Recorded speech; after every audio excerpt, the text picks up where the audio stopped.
Tonight, South Africa rejoins the Commonwealth after 34 years in the cold.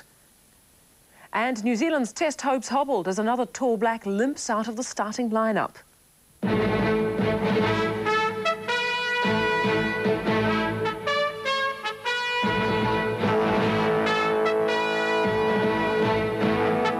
This is NightLine with Janet Wilson and Neil Walker. Good evening, thanks for joining us. After 34 years of exile and a series of trade and sporting sanctions, South Africa will be welcomed once again into the Commonwealth. The Commonwealth Secretary-General made the announcement a short time ago in London. South Africa's former white minority government pulled out of the Commonwealth in 1961 after international condemnation of the Sharpeville massacre. After last month's multi-race elections, its return to the Commonwealth was inevitable. All the same, the speed of tonight's announcement has pleased many, including Australian Prime Minister Paul Keating and Jim Bolger.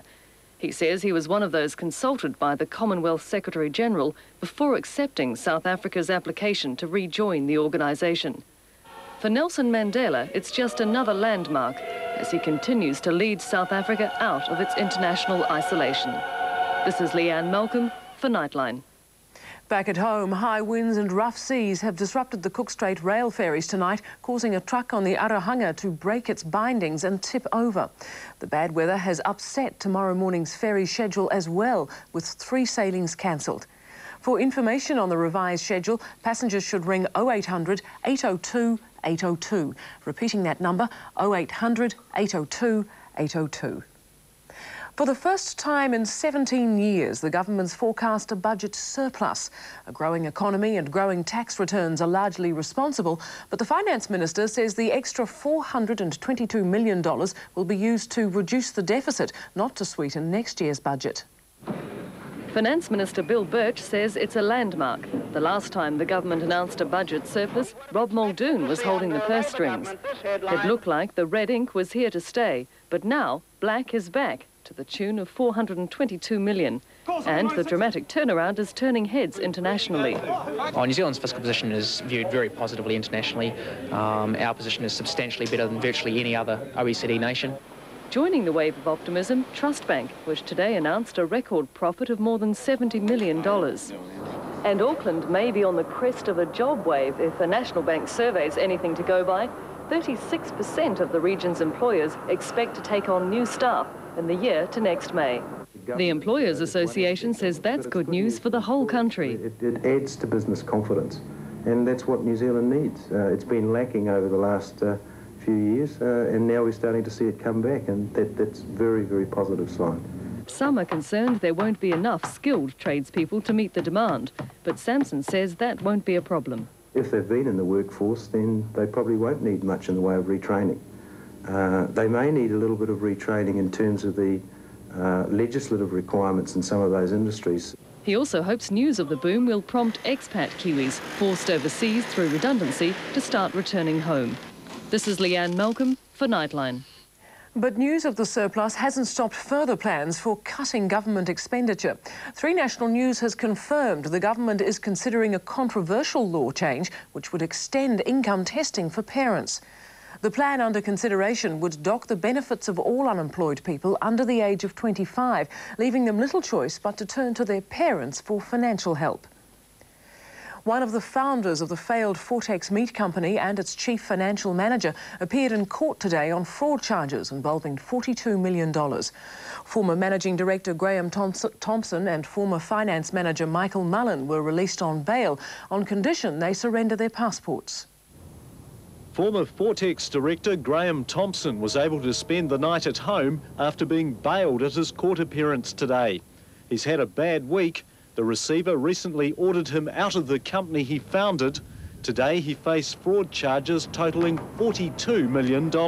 Any reaction, Mr. Thompson, to today?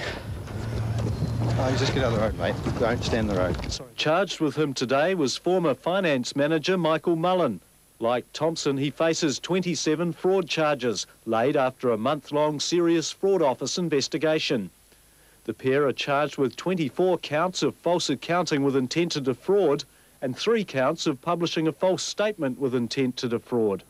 Meatworkers union officials at court today were taken by surprise. It has come as quite a surprise, but I hope that we can get to the bottom of the Fortex demise through this. It's the latest chapter in the downward spiral of Fortex's fortunes.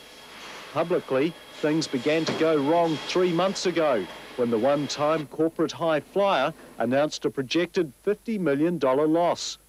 Investors deserted in droves. The share price plunged, farmers stopped supplying stock, and in late March the receiver was called in. It was the end of the line for the company's 2,000 workers at Mosgiel and Ashburton. For many, their savings and shares in the company were lost, as well as their livelihoods. And this makes the continuing operation of the company extremely difficult under receivership constraints. If found guilty, Thompson and Mullen could face up to 10 years in jail. The inquiry hasn't finished yet. In a statement late this afternoon, the Serious Fraud Office says it's still investigating the case. Thompson and Mullen reappear in court in 3 weeks. This is Jeff Hampton for NightLine.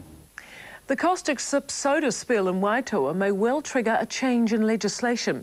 The Ministry of Health is considering upgrading what it considers an outdated law, even as residents consider a fight for compensation. Waitoa's water fails the test. Residents were told their supply should have been clear last night, but today the caustic soda was still showing up. That's coming out of the hot water cylinder, which we've drained twice. Jan White's angry. Her son Shane was burnt by the caustic soda when he showered yesterday. Now she wants compensation. We need more than an apology. I mean, I think all of Waitoa actually need more than an apology. I mean, there's been a lot of stress and a lot of families over the last 24 hours. It's lunchtime and we still haven't got water that we can run out of our taps. A mistake by a worker at the Anchor Products plant released the caustic soda into the water supply. The Ministry of Health's looking at legislation that means companies polluting waterways are liable for fines of thousands of dollars. But for polluting a water supply, the fine is just $500. That's not a lot of money at all. That's peanuts. And again, it's a reflection of the fact that the penalties were determined quite some time ago. Anchor Products General Manager Ross Townsend wouldn't speak on camera today, but he does say Waitoa's water should be back to normal by tomorrow. He's also given an assurance the company will continue testing for as long as it takes for residents to feel confident there's no more caustic soda in their water supply. For NightLine, this is Bob McNeil. The Cancer Society wants anti-smoking warnings to run before any film or TV program that features people smoking. The recommendation came from a meeting of school children. You know, smoking sucks, smoking kills. As well as slogans, today's Cancer Society Summit came up with a startling recommendation. Non-smoking messages should be compulsory everywhere that tobacco is promoted, such as TV, radio, movies and any other events. Well, the first thing we'll be requesting is a health message, a Be Smart, Don't Start at the end of Shortland Street, for example. It would have the same effect as warnings about sex, violence. Don't you think it's a bit extreme, though? I mean, you could say, you know, warning there are signs of people drinking coffee in this program, too. No, I think the tobacco products cause significant health problems to people. Younger kids might be influenced by the role models of people like on Beverly Hills. They think, oh, they're cool, so smoking, so, you know, I'll be cool too and smoke like them. But not all agree. Yeah, I don't reckon you should have messages saying people got to smoke in this movie. Who cares if people are going to smoke in that movie? It's not going to change your view on that person or anything, or that person's smoking, I should smoke.